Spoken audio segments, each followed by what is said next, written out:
우리 환영의 박수 한번 하실까요? 너무 잘하셨습니다. 네, 이렇게 우리 허재식 권사님도 태원에서 예배를 같이 드리는 것처럼 우리가 함께 합심하여 기도하면 한동선 집사님도 회복돼서 같이 예배드리는 시간이 속히 줄 믿습니다. 아멘. 말씀 함께 기도하시는 저 여러분 되시길 원하고 우리 문정숙 성도님도 저 아직 얼굴도 한 번도 못 뵀지만 곧 뵐 수 있는 시간이 올 거라고 믿고 기도하고 아멘. 있습니다. 네. 이렇게 교회가 함께 기도하면서 좋은 일들이 있는 건 은혜가 넘친다는 것 같아요. 아멘. 너무 감사합니다. 지난주에 에베소서의 말씀을 드리면서 제가 옥중서신에 대해서 말씀을 드렸어요. 옥중서신이 4권의 책이라고 말씀드렸는데 기억하시나요? 네, 4권이죠. 에베소, 빌립보, 골로새, 빌레몬서 이 4권의 책이 옥중서신인데 그 감옥 안에서 썼다고 그래가지고 옥중서신인 거예요.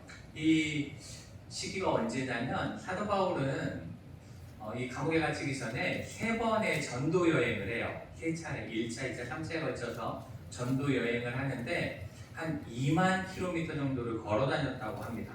정말 대단한 거죠. 오롯이 하나님을 향한 열정을 가지고 그렇게 전도 여행을 마쳤는데 그런 다음에 예루살렘을 이제 보고를 하기 위해 들어와요. 예루살렘에 들어오는데 예루살렘에 들어가면 유대인들한테 이제 잡힐 거다 이런 걱정이 있었지만 믿음을 가지고 들어갑니다. 그런데 이 예루살렘에 있는 유대인들이 문제가 아니라 사도 바울이 전도 여행을 하는 동안 사도 바울이 다니는 데마다 쫓아다니면서 회방을 놓는 사람들이 있었어요. 이상하게 쫓아다니면서 막 회방하고 공격하는 유대인들이 있었는데 이 유대인들에 의해서 이제 사도 바울이 잡히게 됩니다.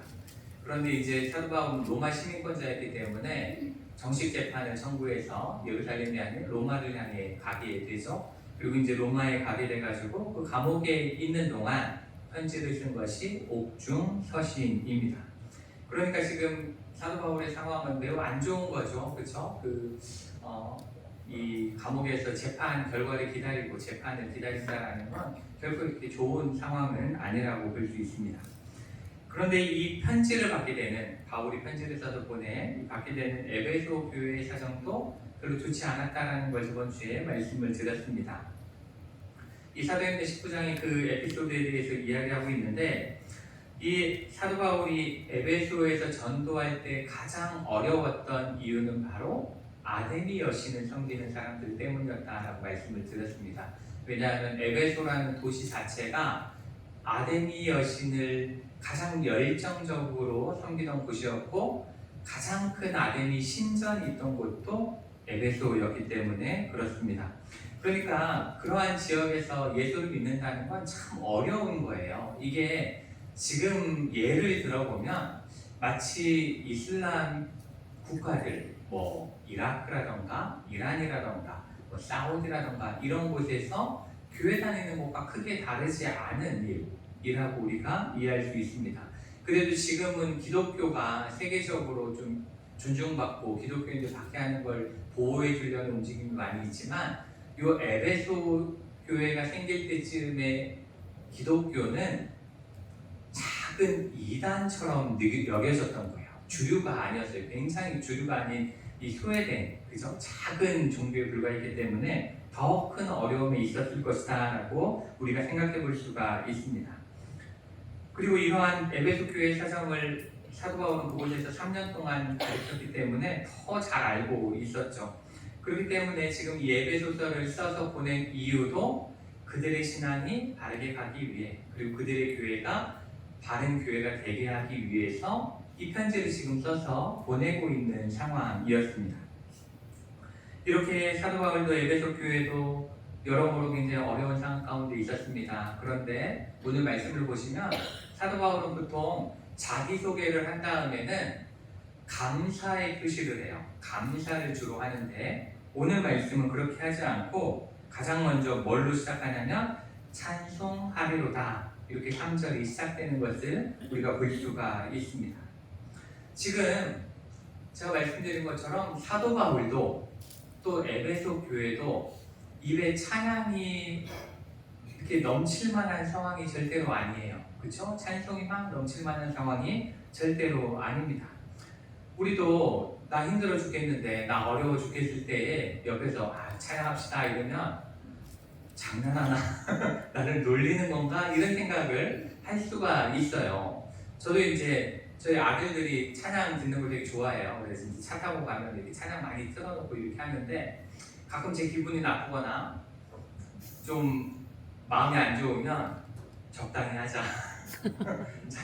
소리가 너무 크다. 뭐 이런 이야기들도 하고 좀 정신 사나우니까 지금 좀 끄자 이런 이야기들을 제 기분에 따라 하곤 하는데 지금 사도 바울도 그렇고 에베소 교회도 상황이 안 좋은데 사도 바울은 거기서 찬양합시다, 찬송합시다 이렇게 이야기를 하고 있는 겁니다.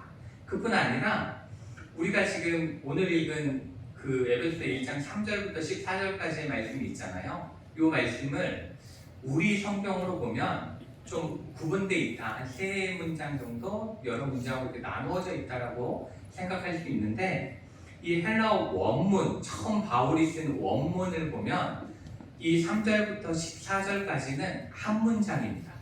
딱 한 문장으로 이루어진 그 말씀이고 그래서 찬송하리로라로 시작해서 찬송하게 하려 하심이라로 끝나는 찬송으로 시작해 찬송으로 끝나는 한 문장의 매우 긴 글입니다. 이 그 에베소서 1장 3절부터 14절까지는 그래서 지금까지 발견된 헬라어로 쓰여진 모든 문서 중에 한 문장으로는 가장 긴 문장이라고 합니다. 가장 길게 그렇게 쓴 문장이라고 볼 수 있습니다. 우리가 이렇게 사도 바울이 한 문장, 이렇게 긴 문장으로 쉴 틈 없이, 쉼 없이 하나님을 향한 찬양을 올려드리고 있다는 것은 어떠한 의미냐면 이 찬송의 글은 형식적인 인사말이 절대로 아니다라는 거예요. 우리가 무언가를 향해서 한 문장으로 막 열정적으로 표현한다라는 건 그만큼 하나님을 향한 열망이 가득하고 그만큼 하나님을 향한 감사가 가득해서 자신이 할 수 있는 온 힘과 온 단어를 다 사용해서 하나님을 찬양하고 있는 것이다. 하나님을 향해 이 정도로 열정적으로 찬송하자라고 말씀하고 있는 것이다. 우리가 이렇게 이해할 수가 있습니다. 우리는 이 사도 바울의 찬송을 보면서 지금 자신이 하나님만을 위해서 살아가다가 오로지 하나님만을 위해 살다가 감옥에 갇히게 되었는데 이때는 원망 좀 해도 되지 않겠는가? 하나님 좀 탓해도 되지 않겠는가? 라고 생각할 수도 있습니다. 앞에서 말씀드린 것처럼 우리는 자유롭게 믿음 생활을 하고 하나님을 예배할 수 있는 상황 가운데 있어도 조금만 힘들거나 조금만 어려운 일들이 생기면 감사와 찬양보다는 원망이 앞서는 게 사람의 마음인 건데 사람의 마음인데 어떻게 사도 바울은 감옥 안에서도 이렇게 열정적으로 하나님을 찬양할 수 있는가 이렇게 열심을 가지고 찬송할 수 있는가를 생각해 보면 참 의아하다라고 생각할 수가 있는 거죠. 그래서 저는 오늘 이 3절부터의 말씀을 함께 살펴보면서 어떻게 사도 바울은 감옥에 갇혀있는 절망적인 상황 속에서도 하나님을 이렇게 찬송할 수 있었는가 그것에 대해서 그리고 사도 바울은 도대체 어떤 하나님에 대해서 찬송하자고 이야기하는 것일까에 대해서 함께 말씀을 나누도록 하겠습니다. 오늘 먼저 오늘 말씀 3절을 함께 한번 읽어보도록 하겠습니다. 함께 읽겠습니다.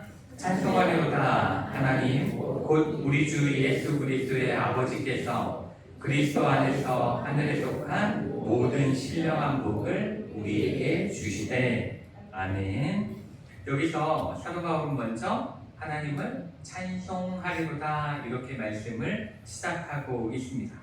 여기서 이 찬송하다라는 이 단어는 헬라어로 율로게토스라는 단어입니다. 율로게토스 있는데 이것은 한 단어가 아니에요. 두 단어가 합쳐진 겁니다.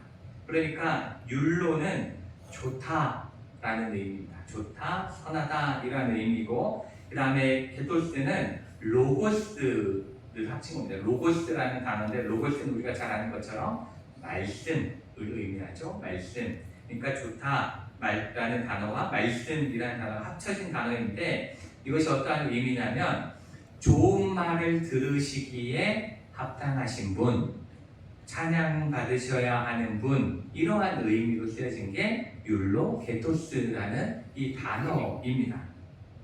그리고 또한 이 단어는 성경 속에서 오롯이 딱 한 경우에만 쓰여졌는데 그게 뭐냐면 하나님을 찬양할 때만, 오로지 하나님을 찬양할 때만 쓰인 단어가 이 찬송하리로다라는 단어입니다. 그러니까 이 찬송하리로다라는 이 단어가 가지고 있는 의미는 사도 바울이 찬송을 올려드리는 유일한 대상 단 한 분은 하나님 분이시다라는 것을 알려주고 있는 겁니다. 하나님만을 찬양하는 것이고 찬양받기에 합당하신 분도 오로지 하나님 분이시다라는 것을 이 한 단어로 우리가 이해할 수가 있는 겁니다. 그리고 이어서 왜 하나님을 찬송하는가에 대해서 말씀하고 있는데 그 이유는 먼저 하나님께서 복을 우리에게 주셨기 때문이라고 말하고 있습니다. 하나님께서 복을 주셨다 이렇게 말씀하고 있습니다. 그런데 사도 바울은 여기서 이 복을 주셨다라는 단어를 과거형으로 쓰고 있습니다. 과거형, 현재형이나 미래형이 아니에요. 지금 주고 계시다가 아니라 앞으로 주실 것이다가 아니라 이미 주셨다라는 겁니다. 단정하는 겁니다. 이미 하나님 우리에게 복을 주셨다 이렇게 말씀하고 있습니다. 그리고 그 복은 하늘에 속한 복이라고 말씀하고 있습니다. 그렇죠? 하늘에 속한 모든 복 이렇게 말씀하고 있는데 여기서 하늘은 하나님의 영역을 의미합니다. 하나님의 영역에 있는 그 복을 주신다라는 것이고 죄로 가득한 이 땅의 것이 아니다라는 것을 분명히 말씀하고 있는 겁니다. 오로지 하나님께 속한 것을 우리에게 주신다라는 것을 말씀하고 있고 그리고 또한 하늘의 복이라는 것은 어떠한 의미를 담고 있는 거냐면 유한한 것이 아니라 무한한 것 그리고 한시적인 게 아니라 영원한 복을 우리에게 주셨다라는 것을 말씀하고 있는 겁니다. 이 땅의 것은 아무리 대단하다고 해도 명확한 한계를 가지고 있습니다. 그렇죠? 명확한 한계가 있고 영원한 것은 존재하지 않죠. 이 땅에서 가장 오래 갈 만한 것을 찾는다고 하면 다이아몬드를 뽑을 수 있을 겁니다. 다이아몬드가 가장 단단하고 가장 오래 갈 수 있다라고 여길 수 있죠. 이렇게 다이아몬드는 지구가 존재하는 한 계속 그 형태를 유지할 수가 있을지 모릅니다. 그렇지만 문제는 그 다이아몬드를 소유한 사람은 영원하지 않습니다. 그렇죠. 그렇기 때문에 다이아몬드가 주는 기쁨은 영원할 수가 절대로 없는 겁니다. 이렇게 땅의 것은 영원하지도 않을 뿐더러 영원히 소유할 수도 없는 것입니다. 그렇지만 하나님은 영원한 분이시기 때문에 하늘은 영원하기 때문에 하나님께서 우리에게 주시는 복도 이 땅에서 끝나는 것이 아니라 영원하다라는 것을 우리에게 말씀하고 있습니다. 또한 이 복은 신령한 복이다 이렇게 말씀하고 있습니다. 바로 영적인 복이라는 거죠. 영적인 복이다. 그리고 성령을 통해 부어주시는 신성한 복이다라는 의미를 가지고 있는 겁니다. 이 복은 세상적인 기준으로 좋아 보이는 우리 눈에 보기에 좋아 보이는 돈이나 명예나 건강이나 이런 것과는 다른 복을 우리에게 주셨다라는 것을 이 성경이 말씀하고 있는 겁니다. 그리고 또한 이 복은 여기 보시면 그리스도 안에서 주신 복이다 이렇게 말씀하고 있죠. 그리스도 안에서 주신 복이라고 말씀하고 있는데 여기서 이 그리스도 안이라는 것이 어떠한 의미냐면 그리스도와의 연합을 통해서만 그리스도 안에 우리가 거할 때에만 그 복을 바르게 깨달을 수 있다는 겁니다. 그리고 바르게 누릴 수 있다는 거예요. 그리스도 안에 있을 때만 가능하다라는 거죠. 그러니까 예수님이라는 렌즈를 우리 눈에 껴야만 그 복이 복이라는 걸 깨닫게 된다는 것을 우리에게 말씀하고 있는 것입니다. 또한 이것이 가지고 있는 또 하나의 의미는 바로 그리스도가 우리의 참된 복이라는 것을 또한 말씀하고 있는 겁니다. 예수 그리스도가 우리의 복이라는 거죠. 이것을 쉽게 좀 예를 들어보면, 좀 쉬운 예를 하나 들어보면, 제가 이렇게 예전에 어떤 분이 옷을 입고 오셨어요. 옷을 입고 오셨는데 장례가 난 줄 알았어요. 그분한테 장례가 난 줄 알았는데 보니까 그 팔에 이렇게 네 줄이 이렇게 그어져 있는 거예요. 네 줄이 그어져 있는 옷인데 저분 누구 돌아가셔서 저렇게 입고 교회로 오셨나? 이렇게 생각을 했는데 알고 보니까 굉장한 명품이더라고요. 굉장히 비싼 옷이더라고요. 제가 찾아보니까 여름 티셔츠 하나에 막 50만 원, 뭐 80만 원 이렇게 하는 아주 유명한 브랜드인데 전 그것도 모르고 장난았어요. 물어보는 그런 우를 보냈던 기억이 납니다.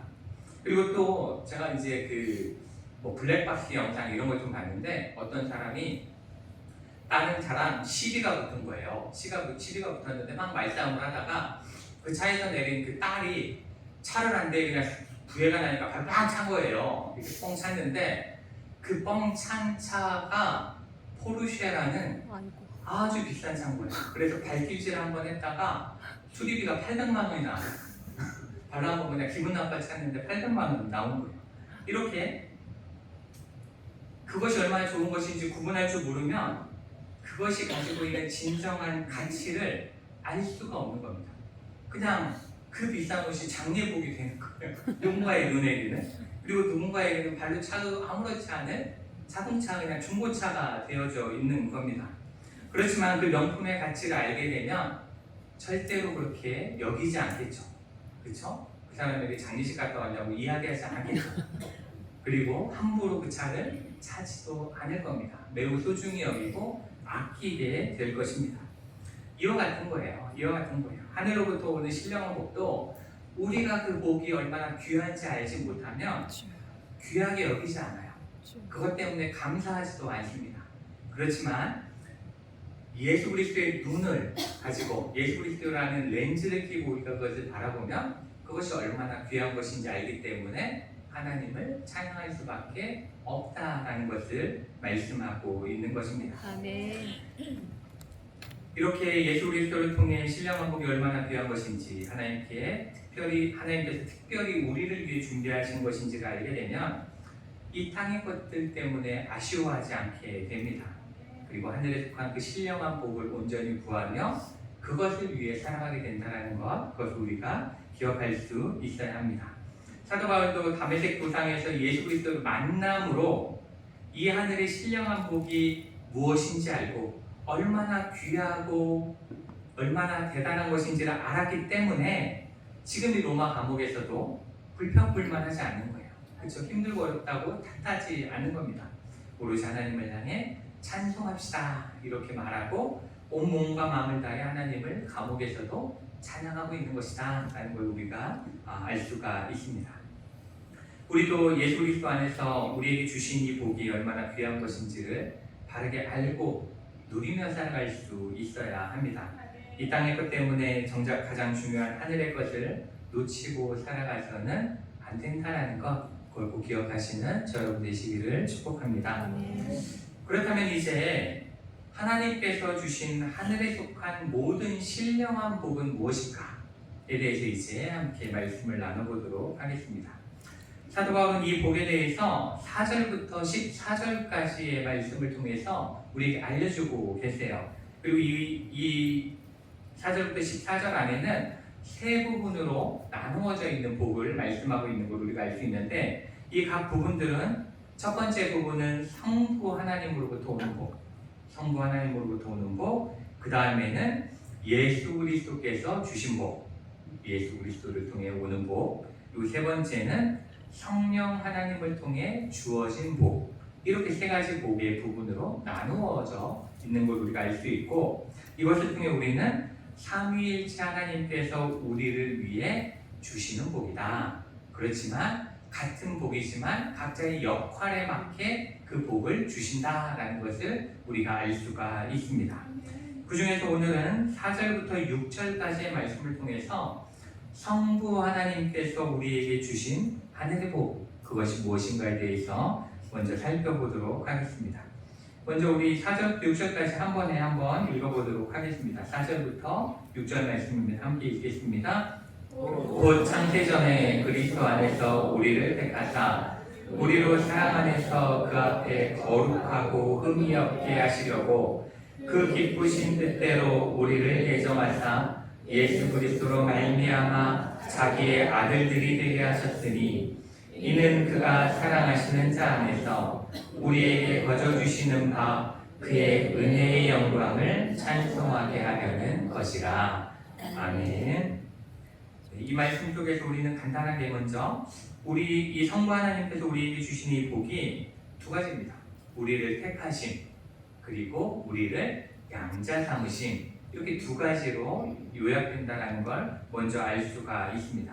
그런데 좀 더 자세히 먼저 살펴보시면 이 말씀 속에서 우리가 먼저 살펴봐야 하는 단어는 창세전, 4절에 나오는 창세전이라는 단어입니다.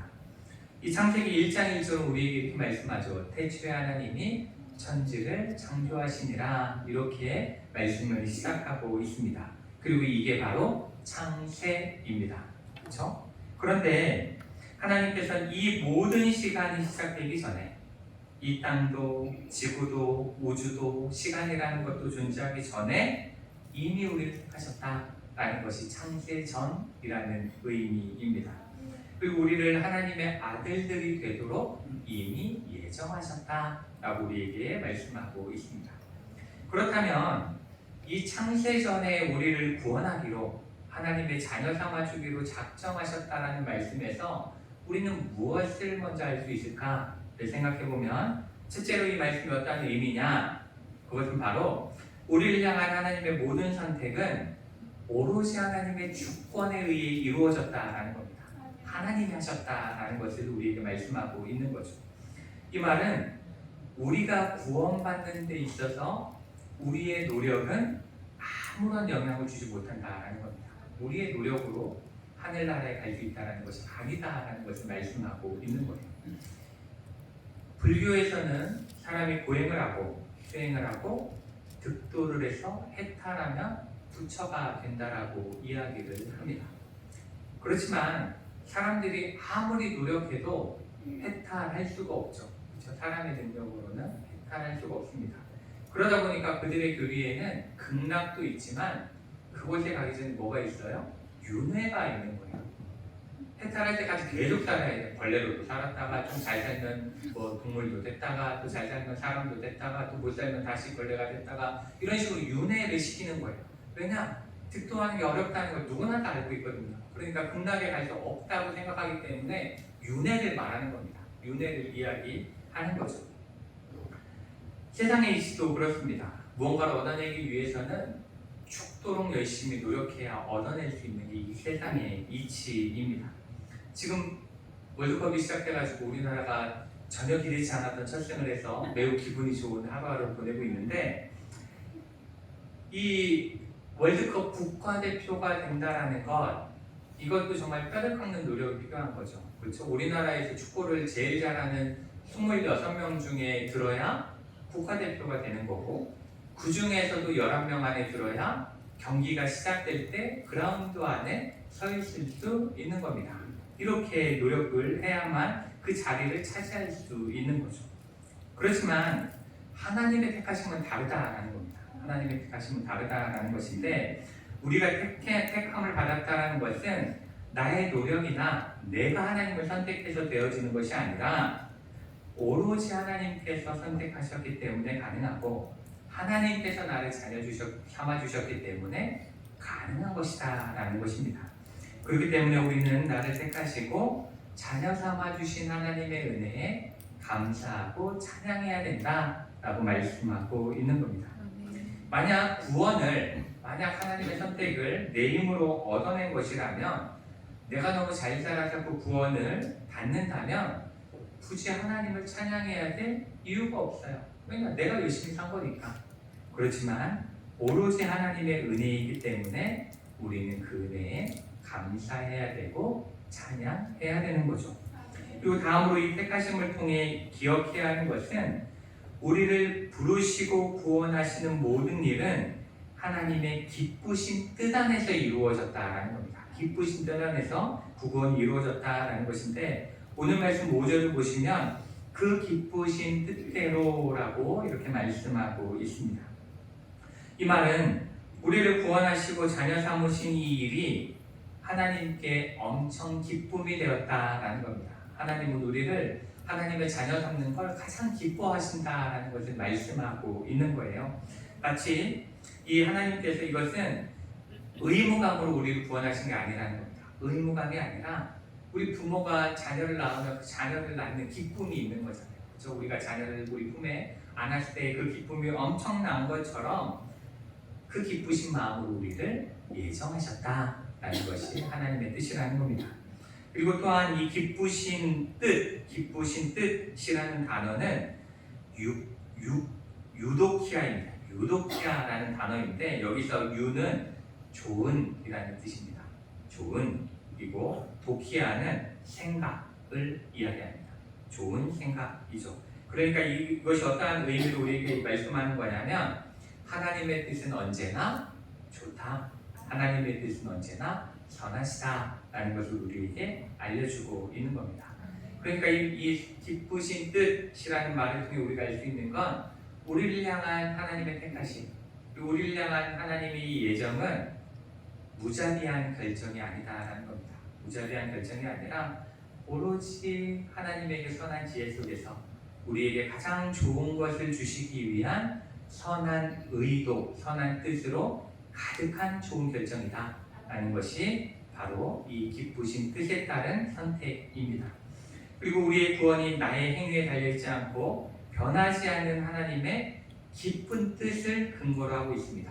그렇기 때문에 이것이 뭐가 중요하냐면 나의 행위에 구원이 달려있다고 그러면 우리의 구원은 오늘따라 또 내일따라 시대가 바뀌어요. 그렇죠? 오늘 내가 잘 살면 시대가 확 올랐다가 내일 못 살면 시대가 확 떨어지는, 그렇죠? 이렇게 구원이 왔다 갔다 하고 불안정한 것이 되는 겁니다. 그렇지만 하나님의 기쁘신 뜻 안에 선한 계획 아래 우리가 구원받았다면 우리는 그것 때문에 두려워할 필요가 없는 거예요. 아멘. 내가 내일 잘못해서 지옥 갈 것 같은데 오늘날 천국에 빨리 데려가시면 안 돼? 이런 생각을 할 필요가 없다는 거죠. 하나님이 미리 계획하셨기 때문에 아멘. 선한 뜻이기 때문에 그렇다, 안전하다라는 것을 우리가 말씀하고 있습니다. 우리는 하나님의 뜻을 정확하게 알지 못하기 때문에 때로는 의심하고 때로는 부정할 수도 있습니다. 그렇지만 그것은 우리가 하나님의 뜻을 온전히 알지 못하기 때문이지 하나님이 불완전하시기 때문이 아니다라는 걸 꼭 기억하셔야 합니다. 그러니 우리는 하나님의 뜻을 의심하는 것이 아니라 그 기쁘신 계획 안에 나를 구원하시고자 하는 그 계획이, 그 구원의 계획이 포함되어 있음에 감사할 수 있어야 합니다. 그리고 감사하며 살아가야 합니다. 내가 지금 하나님을 믿는다라고 지금 고백할 수 있는 이 시간, 그리고 하나님을 예배할 수 있는 이 시간이 얼마나 큰 은혜인지를 우리가 기억하고 예배하며 이 자리로 나아가야 합니다. 그리고 우리의 중심으로부터 하나님을 찬양하는 삶을 살아갈 수 있어야 합니다. 그런데 우리가 이 하나님께서 창세전에 선택하셨다라는 말씀을 통해서 우리가 꼭 기억해야 하는 것이 한 가지 있고 주의해야 되는 것이 한 가지 있는데, 그것은 뭐냐면 이 하나님의 선택은 하나님의 불공평함을 우리에게 말씀하시는 것이 아니다라는 겁니다. 불공평함을 우리에게 이야기하는 것이 아니에요. 이 말씀은 누군 선택받았고 누군 선택 못 받았고 이것을 우리가 판단해 보라고 하나님이 우리에게 주신 말씀이 절대로 아닙니다. 저 사람은 지금까지도 교회 안 다니는 거 보니까 선택 못 받았네. 저 사람 하는 행동을 보니까 저거 천국 못 가겠네. 이런 식으로 판단하라고 이 말씀을 주신 게 절대로 아니라 이 말씀은 지금 사도 바울은 감옥에 갇혀 있잖아요. 그렇죠? 에베소 교회 성도들은 우상 숭배로 가득한 도시에서 힘들게 신앙생활을 하고 있습니다. 그런데 그럼에도 불구하고 결국 하나님을 믿는 자들은 하나님께서 창세전에 선택하셨고 끝까지 그 구원을 이루실 것이기 때문에 어떠한 상황 가운데에서도 믿음 잃지 말라, 승리하며 살아가라, 하나님은 너희 편이다 라는 것을 말씀하고 있는 거예요. 그러니까 이것은 천국 갈자, 못 갈자를 구분짓기 위해 주신 말씀이 아니라 어떠한 상황 가운데에서도 하나님은 내 편이시다라는 것을 믿고 살아가라는 그러한 말씀을 우리가 받고 남을 판단하는 도구로 이 말씀을 절대로 사용해서는 안 된다라는 것을 꼭 기억하시기 바랍니다. 그리고 이렇게 선택하신 목적에 대해서 사도 바울은 하나님 앞에 거룩하고 흠이 없게 하시기 위함이다 라고 말씀하고 있습니다. 여기서 거룩은 구약에서 보면 거룩은 제사장이 꼭 지켜야 될 덕목입니다. 그렇죠? 제사장의 덕목이고 흠이 없다. 흠이 없다라는 것은 하나님께 드려지는 제물이 꼭 갖춰야 되는 필수 덕목입니다. 그렇죠? 흠없는 제물만 하나님께 바쳐질 수 있습니다.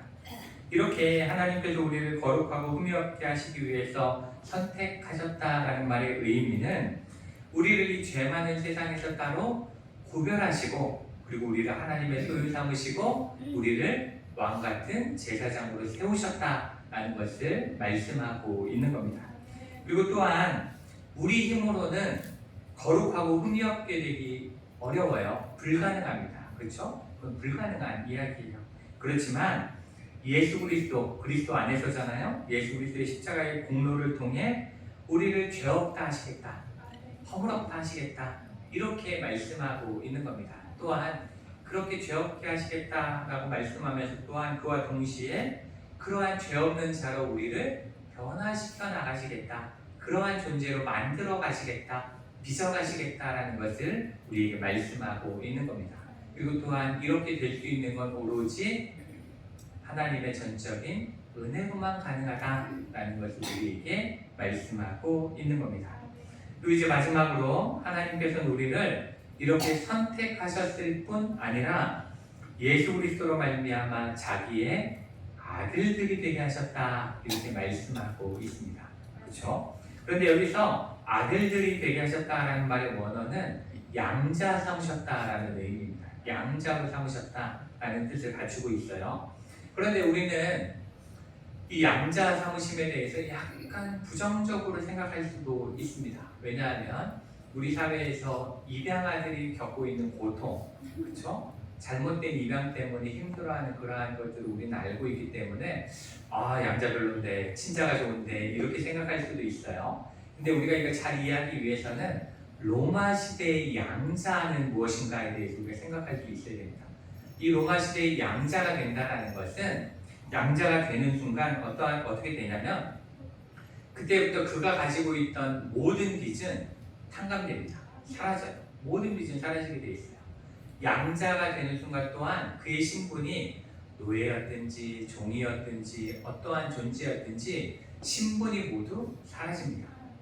그 사람의 양자, 자녀가 바로 되는 거예요.